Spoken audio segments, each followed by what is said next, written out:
आप सारे अपने घर पे स्वस्थ होंगे, सुरक्षित होंगे और अच्छे से आप पढ़ाई कर रहे होंगे। डाउट जो है आप कंटिन्यूसली है स्कूल के नंबर पे आप भेजते रहिए, जो भी आपके डाउट है वो क्लियर कर दिए जाएंगे। अब आज अपन बात करते हैं force on A charge conductor, एक आवेशित चालक के ऊपर लगने वाला बल। हम बल की बात क्यों कर रहे हैं, चालक के ऊपर बल क्यों लग रहा है, किस तरह से लग रहा है। देखिए सबसे पहले अपन वापस से जाते हैं प्लांक के नियम पे। देखिए अगर दो आवेशों को मैं पास में रखता हूं तो क्या होगा, तो ये होगा कि इन दोनों के ऊपर एक बल लगेगा, यानी ये दोनों एक दूसरे को क्या करेंगे, प्रतिकर्षित करेंगे, यानी इनके ऊपर क्या लग रहा है, बल लग रहा है। ठीक है, अगर दो की जगह मान लीजिए और आपने आवेश रखे हैं, ऐसे आपने आवेश रखे हैं, तो ये भी सारे एक दूसरे के ऊपर क्या लगाएंगे, बल लगाएंगे। ठीक है, तो ठीक इसी तरह जब आप एक चालक को आवेशित करते हो, मान लीजिए ये आपके पास एक चालक गोला है, ठीक है, और इस चालक गोले को आप जब आवेशित करते हो तो देखो ये आवेशित चालक गोला है, तो इन आवेशों पर भी बल लगता है, और ये बल लगता किस वजह से है, तो देखो इस बल की दिशा बाहर की ओर होती है इन आवेशों के ऊपर, तो ये बल लगता कैसे है, देखो आवेश को देते हो तो इन आवेशों के ऊपर यहाँ इस चालक के अंदर एक दाब कार्य करता है। कैसे कार्य करता है, एक बार थोड़ा सा ऐसे समझिए कि मान लीजिए ये आपके पास एक सिलेंडर है जिसके अंदर उच्च दाब की गैस भरी हुई है, उच्च दाब की गैस भरी हुई है, ठीक है, और ये सिलेंडर है, तो यहां दाब है और ये दाब में पिस्टन लगा रखा है, और यहां एक बॉल पड़ी हुई है, गेंद है। तो मान लीजिए जैसे ये पिस्टन जो है, ये पिस्टन रिलीज होगा, तो इस दाब की वजह से यहां इस बॉल के ऊपर क्या लगेगा, बल लगेगा, और उस बल की वजह से ये पिस्टन जो दाब लगाएगी, उस दाब की वजह से इस बॉल के ऊपर क्या लगेगा, एक बल लगेगा, और उस बल की वजह से ये बॉल है ऊपर जाएगी, यहां आ जाती है, यानी ये दाब है, यहां पर क्या लगा रहा है, एक बल लगा रहा है। कितना लगा रहा है, F बराबर क्या हो जाएगा, F बराबर हो जाएगा दाब गुणा क्षेत्रफल, यानी इस बॉल के क्षेत्रफल के ऊपर इस गैस के द्वारा जो दाब लग रहा है वो दाब क्या लगाएगा, यहाँ पर बल लगाएगा। ठीक इसी तरह इस चालक के अंदर क्या होता है, इन आवेशों पर दाब लगता है, और इस दाब के कारण यहां पर क्या लगेगा, एक बल लगेगा। क्यों लगेगा, क्योंकि यहां इस क्षेत्रफल के ऊपर एक लगेगा दाब, ठीक है, और दाब गुणा क्षेत्रफल क्या हो गया, आपके पास बल हो गया। ठीक है, तो हमें इस बल की गणना करनी है, कैसे करेंगे, तो देखो जैसे ये आवेश आपने इस चालक को दिए, इन आवेशों के ऊपर एक बल लगने लगेगा, तो हमें इस बल और दाब की गणना करनी। तो बल आप ज्ञात कर सकते हो, कितना ज्ञात कर सकते हो, देखो इन आवेशों के कारण विद्युत क्षेत्र कितना होगा, इन आवेशों के कारण आप कह सकते हो विद्युत क्षेत्र E बराबर आ जाएगा सिग्मा अपॉन एप्सिलॉन नॉट। ठीक है, ये आपके पास विद्युत क्षेत्र आ जाएगा, कितना, यहाँ पर सिग्मा क्या है, सिग्मा है Q, यहाँ सिग्मा इज इक्वल टू क्या है, सिग्मा बराबर है Q अपॉन A और Q अपॉन 4 पाई R स्क्वायर। ठीक है, तो यहाँ A क्या है, 4 पाई R स्क्वायर, तो मैं सिग्मा की जगह क्या लिख सकता हूँ, E Q upon 4 pi R square epsilon not. तो ये अपने पास ये दोनों एक जैसे टर्म है, तो ये विद्युत क्षेत्र आ गया, और इस विद्युत क्षेत्र के कारण यहाँ जो भी आवेश है किसी भी जगह, उस आवेश Q पर बल कितना लगेगा, F बराबर QE। ठीक है, लेकिन यहाँ एक बात जो है वो इंपॉर्टेंट है कि यहाँ विद्युत क्षेत्र लगेगा कौन सा। देखो अगर मैं इस की बात करता हूं इस चालक की, तो इसके बाहर तो विद्युत क्षेत्र है sigma upon epsilon not E बराबर ये है, ठीक है, ये वाला, लेकिन अगर इसके भीतर देखो इस बिंदु पर, तो यहाँ E बराबर क्या है, 0 है।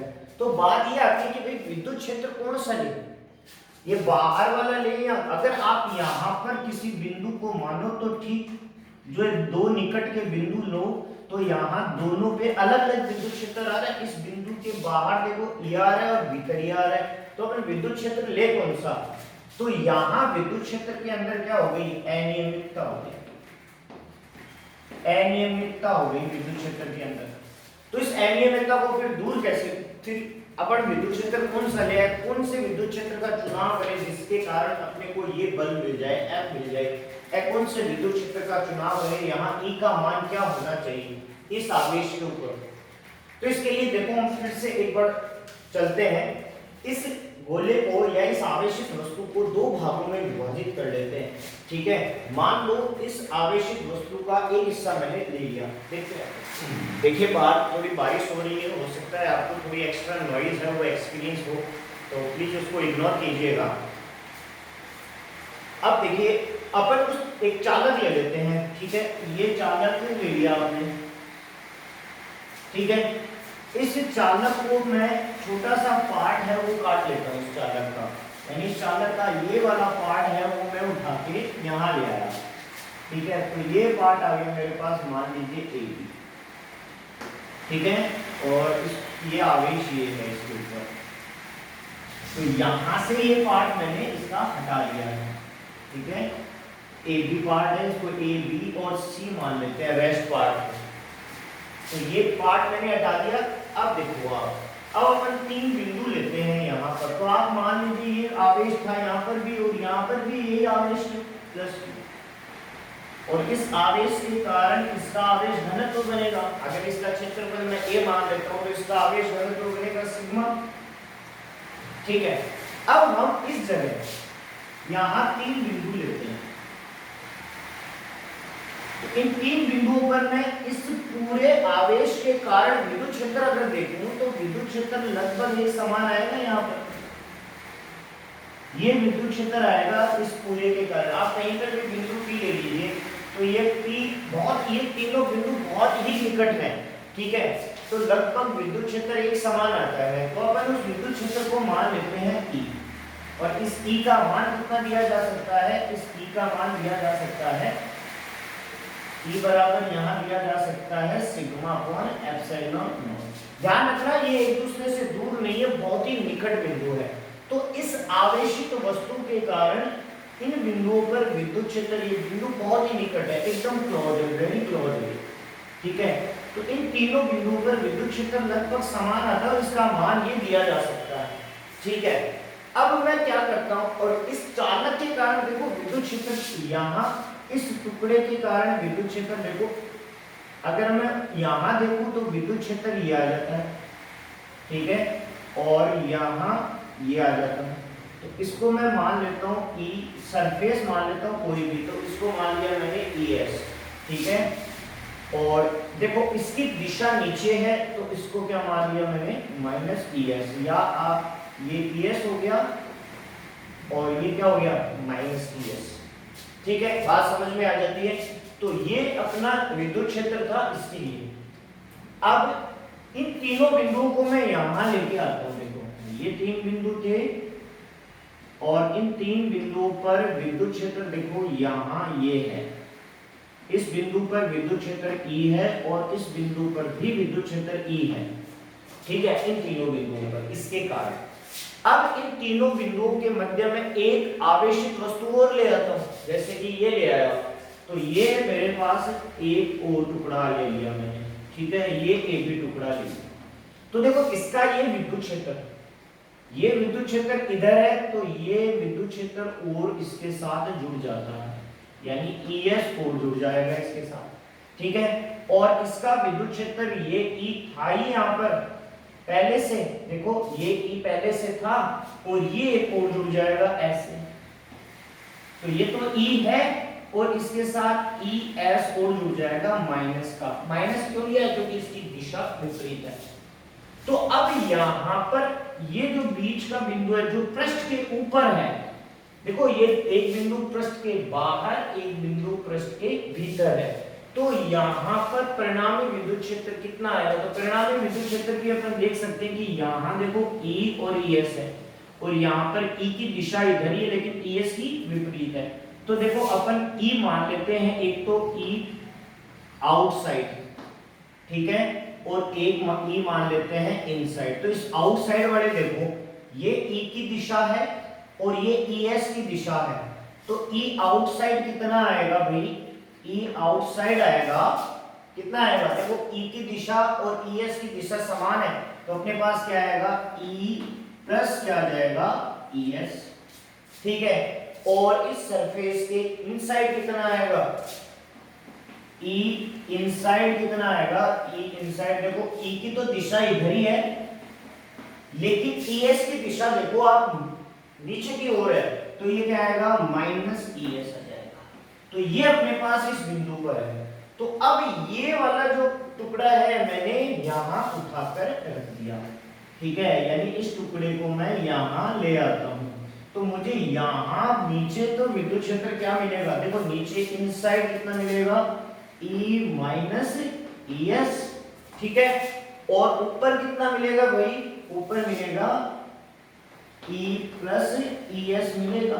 तो यहां इस सेंटर पे जो ये पृष्ठ के ऊपर बिंदु है, पृष्ठ के ऊपर ये कितना विद्युत क्षेत्र है, इसके ऊपर एक्सपीरियंस होगा।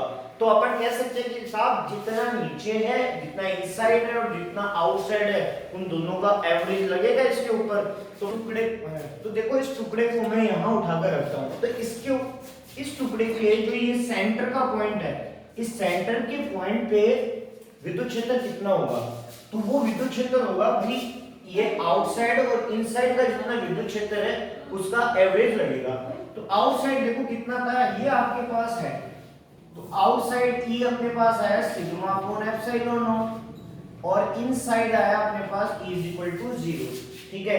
तो E आउट कितना आएगा आपके पास? E आउट तो है E plus ES is equal to sigma upon epsilon not, और E inside is equal to है आपके पास E minus ES is equal to 0, ठीक है। तो इनका एवरेज कितना आएगा?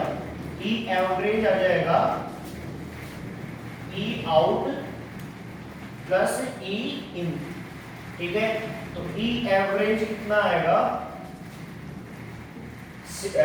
देखो E आउट है सिग्मा अपॉन एप्सिलॉन नॉट और E इनसाइड है 0, तो अपने पास एवरेज आ जाएगा सिग्मा अपॉन एप्सिलॉन नॉट। ये वो इलेक्ट्रिक फील्ड है जो यहां पर इस आवेश के ऊपर बल लगाएगा, ठीक है। तो अपन बल की गणना कर लेते हैं। तो मान लो देखो ये जो अपने पास टुकड़ा था, इस टुकड़े का जो क्षेत्रफल है वो मान लेते हैं अपन dA है, और इसके ऊपर आवेश जो है वो क्या है?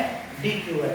तो कितना बल लगेगा देखते हैं। तो देखिए आपके पास ये आवेश टुकड़ा था, ठीक है, AB, और इसके ऊपर अगर अपन इसका क्षेत्रफल माने तो इसका क्षेत्रफल मैं मान लेता हूं dA, और इसके ऊपर आवेश क्या मान लिया मैंने? dQ। तो देखिए आवेश घनत्व कितना आ जाएगा? आवेश घनत्व तो आप जानते हो सिग्मा इज इक्वल टू कितना आ जाएगा? सिग्मा इज इक्वल टू आ जाएगा dQ अपॉन dA। तो यहां से dQ इज इक्वल टू कितना आया? dQ इज इक्वल टू आ जाएगा सिग्मा dA आ जाएगा, ठीक है। और यहां एवरेज इलेक्ट्रिक फील्ड कितना आया? E एवरेज आ जाएगा आपके पास,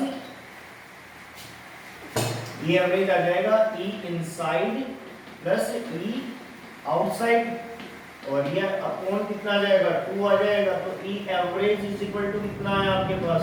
E average is equal to आ जाएगा E इनसाइड है E sigma upon 2 epsilon not हो जाएगा। ये सिग्मा अपॉन एप्सिलॉन नॉट था, सॉरी पिछले में जो मैंने एवरेज निकाला था वो सिग्मा अपॉन एप्सिलॉन नॉट नहीं, सिग्मा अपॉन 2 एप्सिलॉन नॉट है, क्योंकि अपॉन में 2 आएगा एवरेज में। तो लास्ट जो सीन है उसके अंदर अपन माइनस का करेक्शन कर लेते हैं, ये अपॉन में 2 हो रहेगा। तो ये एवरेज फील्ड आया। तो अपने पास फोर्स कितना लगेगा? यहाँ पे स्मॉल लगेगा। तो फोर्स का फॉर्मूला क्या होता है? देखो किसी भी आवेश को विद्युत क्षेत्र में लाते हो तो विद्युत क्षेत्र पर लगाता है, और यहाँ विद्युत क्षेत्र क्या है? ये है, और आवेश क्या है? ये। तो dF इज इक्वल टू क्या हो जाएगा? dQ इनटू कितना हो जाएगा? E एवरेज हो जाएगा। तो dF इज इक्वल टू कितना आ जाएगा? dQ की वैल्यू देखो क्या है? सिग्मा dA है, तो ये आ जाएगा सिग्मा dA, ठीक है, और इनटू E एवरेज। एवरेज कितना है अपने पास? एवरेज आ गया ये सिग्मा अपॉन 2 एप्सिलॉन नॉट, ये आ गया सिग्मा अपॉन 2 एप्सिलॉन नॉट। तो देखिए यहाँ कितना आ जाता है? dF आ जाएगा आपके पास sigma square dA upon 2 epsilon not, तो देखो ये बल आ जाता है यहाँ, जो भी आपका पॉइंट एग्जिस्ट होगा, जो भी आवेश होगा, ये आवेश कितना लिया आपने यहाँ पर dq आवेश, तो इस आवेश के ऊपर कितना बल कार्य करेगा। अगर पूरे पृष्ठ का आपको चाहिए तो आप इसका इंटीग्रेशन कर दीजिए, तो integration df is equal to कितना आ जाएगा, integration df is equal to आ जाएगा integration sigma square 2 epsilon not dA, ठीक है।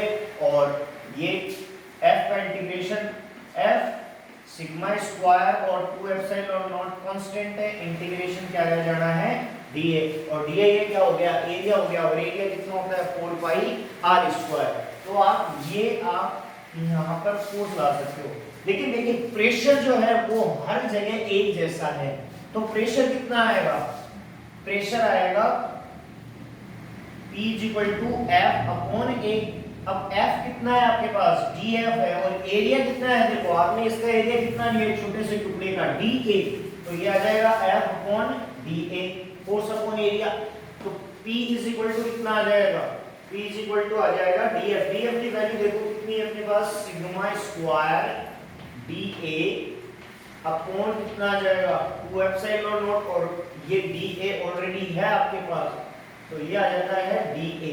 तो P = कितना आ जाता है, आप ऐसे याद रखो इसको 1/2 सिग्मा स्क्वायर एप्सिलॉन नॉट, ये आपके पास प्रेशर की वैल्यू आ जाती है।